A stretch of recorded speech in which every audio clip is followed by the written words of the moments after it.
today on Swift Waters.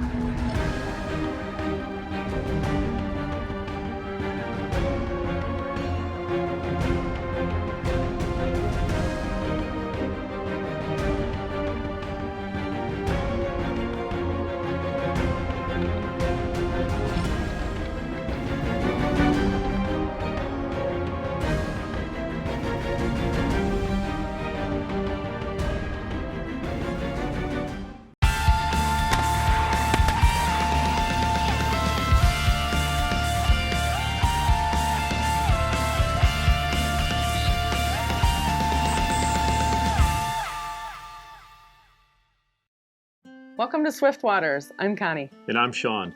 Today's episode takes us south.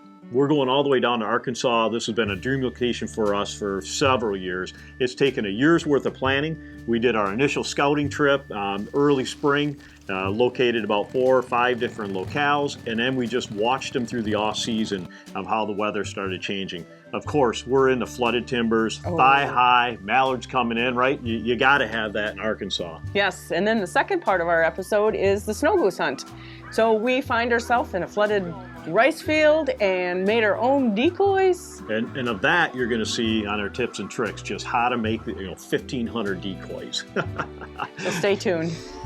The Peat Dryer is a clever device designed to effectively remove sweat, wet, and odor from footwear and gear. It dries without deteriorating the materials and without using an undue amount of energy. Peat dryers are safe for use on leather, canvas, rubber, vinyl, cloth, plastic, and all modern fabrics. Peat effectively delivers on its promise to eliminate wetness, perspiration, and odor. When you need a dependable dryer, turn to Peat Dryer. Check out Peat's fantastic product line today at peatdryer.com. Products that work, we guarantee it. Yeah, so while we were down there, Connie's request to me was, I want a Arkansas duck hunt for Christmas. So we're heading down. Initially it's going to be about a 12-hour run. Our plan is we're going to head further south into Arkansas, start looking for birds, and if we don't find them, we'll start heading back north. So, off the road, we've got the truck all packed, the boat all packed, all the decoys. I think we're loaded for bear with this thing. So We just don't know what we're going to get into, so we don't want to make sure we forget a thing. Yep. We got down to the St. Francis River, got the boat off. And so Shawn navigated down through the river, and we found a nice little pocket off the side of the river. Decided, well, okay, let's try it. So we threw our decoys out and sat there for a while, and lo and behold, waited. And waited. So, an hour or so into it, 2 hours later, and keep in mind, there was not even a gunshot. We decided, okay, this ain't the right place. Pack everything up and let's head on down the road. Yeah. So we ended up putting it on the Black River. We figured we'd be able to get up far enough in an area to find out at least where we can go the next morning. And we did, And right? we did, yep. We seen the water come out of the side of the bank system, and Shawn's like, this is it. I'm like, what do you mean? He's like, well, this water is flowing this way, so up further in the land is where you're going to start seeing the flooded timbers. Found some really good spots. At least it looks like it from right now. But anyway, we found the little cricks. Apparently we're going to walk them back in there tomorrow. We're envisioning there's going to be potholes with timbers, then mallards swirling. Okay, so here we are, dark 30. We get to the boat launch. There's one truck in the launch, and we're like, okay, this is pretty cool. Yeah. So we know we're going to have one of our spots that are going to be at least free for us to hunt. Daybreak hits, opener hits, and we got birds flying around us. I should say over the canopies. Right. We're hearing shooting. In a distance, and behind us, and the wood ducks are flying. This is what it is. Early morning, the wood ducks fly through there. Fast, but they're out of our range. They're at the top of the canopy. Yep. And then after the wood ducks started, finishing up, then we started seeing some birds coming in. Not a lot, but they weren't coming in. They weren't dropping in the hole. We traditionally don't call a lot, so here we got to turn up the heat. We start blowing the call, trying to coax them in. We hear some shooting off to the right. So a couple hours into it, I'm off scouting, and I get probably another 150, 200 yards, and the water stabilized about mid-thigh-ish, And I look, and here to me, you know, a northern boy never to Arkansas is the Nirvana hole. Look up, and it's just a huge, I don't know, it has to be 50 yards in circumference, you know, and nobody's there. So I double time it back to Connie. I'm shaking. Oh yeah, he was super excited. He's Yeah. like, we gotta go, Yeah. we gotta go, right Yeah. down there. And you know, by the time I'm talking to her, all of a sudden we hear a boat. And I get quiet, and I'm like, what? And the boat gets closer, and all of a sudden the motor turns off, and we hear the guys are splashing decoys in, and I'm looking at her like, we just lost the hole. Dang it. Swiftwaters would like to thank the following sponsors for their generous support: Beavertail, McMiller Sports Center, Gammo,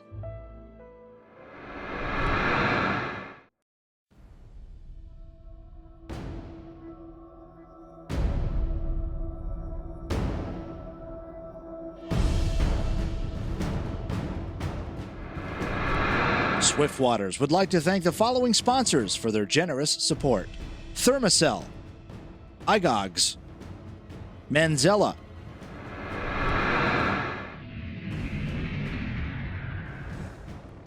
Okay, so this leads us to day 2 of our Arkansas duck hunt. We ended up finding a nice little hole, We did. right Tucked off the ourselves- main channel. Tucked ourselves in, you know, set our decoys, put our blind over top of us, and we waited. And they were calling all around us. Shawn called. You know, there were ducks flying out of our range. We could see them, but they never came into our decoy spread. All right, well, we're making a gutsy move here. We haven't had anything decoy, and to be frank, the guy next to us, and they've got 6 guys out there, and the guy behind us, they haven't able to get anything to decoy either. So we're pulling out. It's 9 o'clock. It gives us 3 hours left to hunt. And the gutsy move piece is we're going to ramp and head north.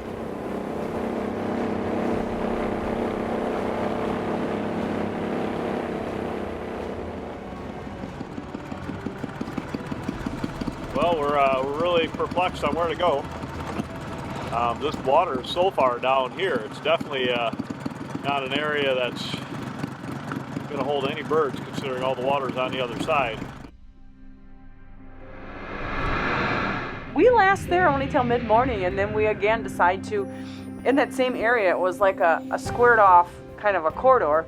So we head on back through, you know, the flooded timbers so I to got the other side. All the way to the far end where another dike is.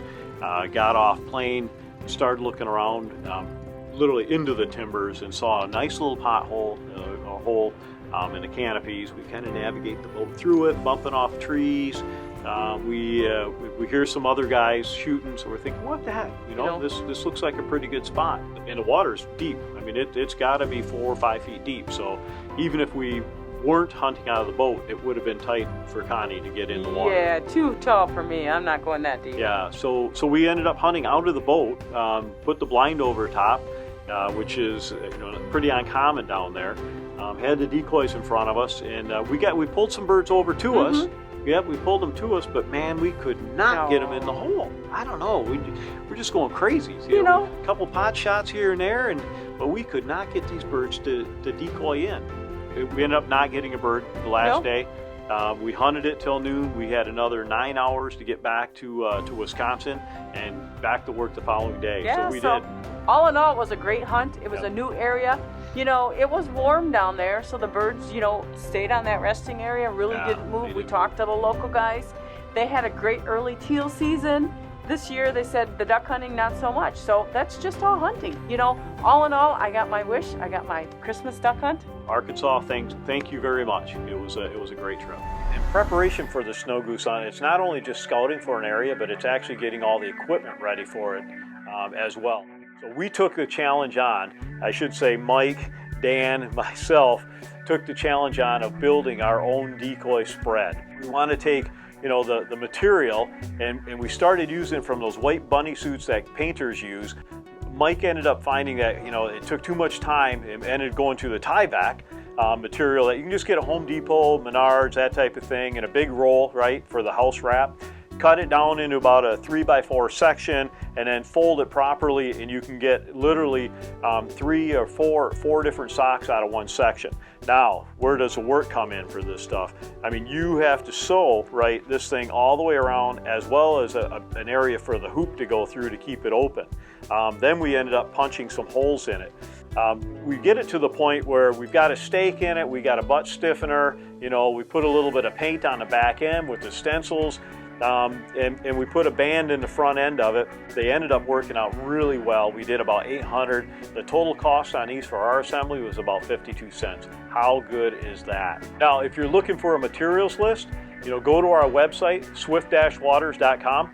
We'll have it posted out there for you. These things couldn't be easier to put together, but they're a bit of a work on the long run just because of the quantities. Again, 52 cents, guys. Swift Waters would like to thank the following sponsors for their generous support. Smart Targets, 511, Tangle Free,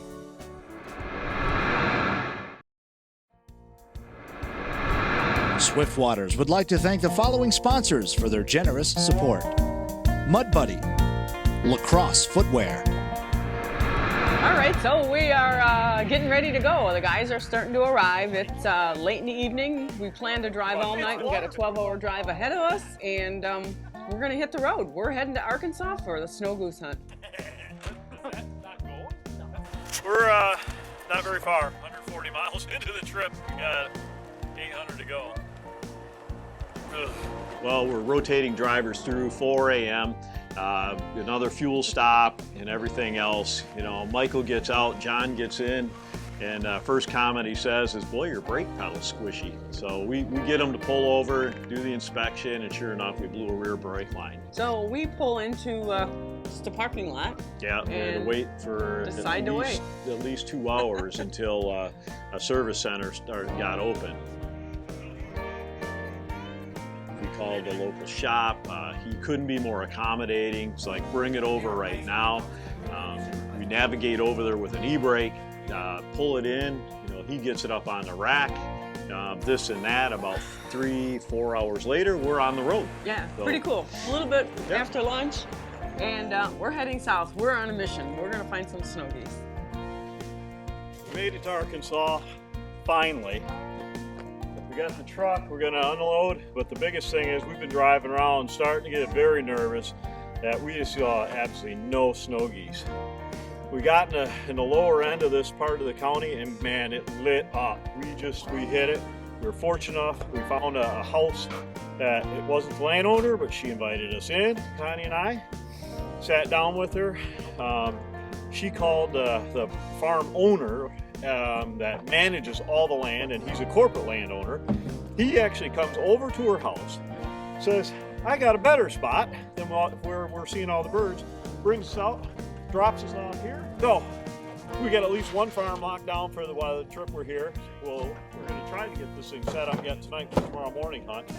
Then we'll get up at midday, and we'll probably head south, see if there's other birds, and maybe even get another sight at it. So, woohoo! we're good. All right, second day of the hunt. The sun is out, or at least forecasted to be out for that day. We get out there pretty early in the morning, dark 30. We hammer out to the field. We're on the four-wheelers, you know, get into the blinds, plug in the sound system. And we're ready to roll. Yep. It's like, okay, bring them on.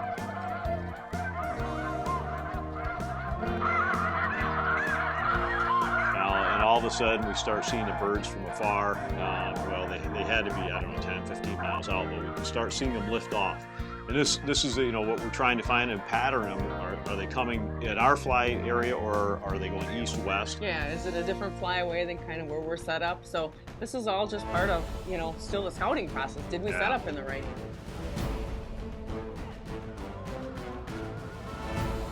And they're starting to head north, and they're paralleling us. They're not coming at us, and we're seeing waves, like way and over waves, there. And and like, waves of them. Oh, no. Yep, and then all of a sudden we see waves going the other direction. So now they're literally cutting us like this, but they're not coming directly at us. and we're thinking we're going to get a few of these, that'll start peeling off, and we do, we do. So, so the good thing is we're getting some sets, anything from a couple singles to half a dozen, maybe a dozen at a time. We drop a couple. Chloe's got out, and she's retrieving them in. And we're having a great time. So we had a great day, wonderful hunt. What a better way to have your birthday. It's my birthday today with a great group of people. I couldn't ask for any more. How great is it, right? We take her down earlier as an Arkansas for a Christmas present, and then for a birthday present, we're laying in a flooded rice field hunting snow geese. Swift Waters would like to thank the following sponsors for their generous support. Big Al's Decoys, Bug Band,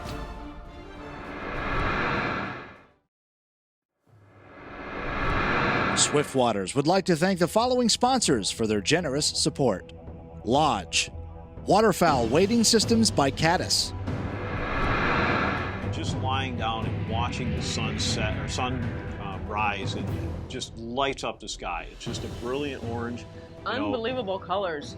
And right away, now we got some flocks coming over us. We still see the pattern. They're still cutting across to our left, but we're down to a day and a half hunt. So we gotta hang tight. Yep, we're not gonna pull up. We're gonna hunt here today. We're gonna hunt here again tomorrow.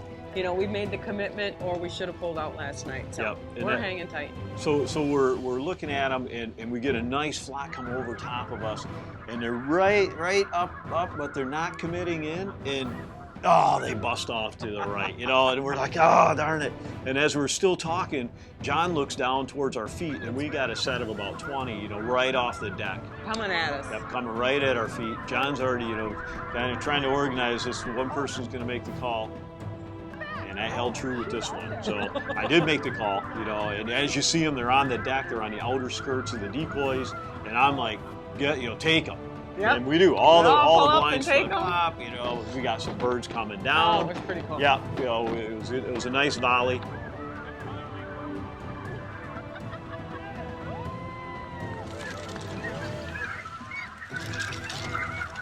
Come on, guys. Catch it up. We go back up to the pole barn with everybody else. We do a great field lunch, and we took it in, probably a good hour break up in there. Sun was just beating out. We got some good sightings of some additional birds, and that's the whole process where you're strategizing how the evening is going to go. So, kind of watch them, see how they're flying and where they're flying. So we get back to the field. We kind of honker in for the evening hunt. We got some flights coming over us. We try to pull them in, and as the evening progresses, I think we drop another bird. Yeah, they just hover, and they're hovering right out of range. 50, 60 yards above us. I don't know. We get out a couple different times, move our flyers. Set something just a little bit different. We figure maybe it's, not quite set up right. Just trying to find out what's the magic, view that are going to drop these things in. And unfortunate, we didn't figure it out. We had onesie twosies come in, but we didn't pile a bunch of them in. So we decided to call it a night. Well, here we are. Last day of the hunt. So again, we're committed to this spot. We've got about a window, 4 or 5 hours, because we still have a 9-hour run home. We're going to hunt it out till the morning, and same type of traffic happened. The birds were still going in just about 10 miles south of us, and we can see them moving up, and a few off of our right. We did get some flyers coming in, and they would just loft over top of us. We could not pull them in as much as we could. So we decided it's time to pack up. All in all, you know what? We had a great hunt, but now it's time to take our spread down, pack it up, and head on down the road. And that's a 3-hour episode as well.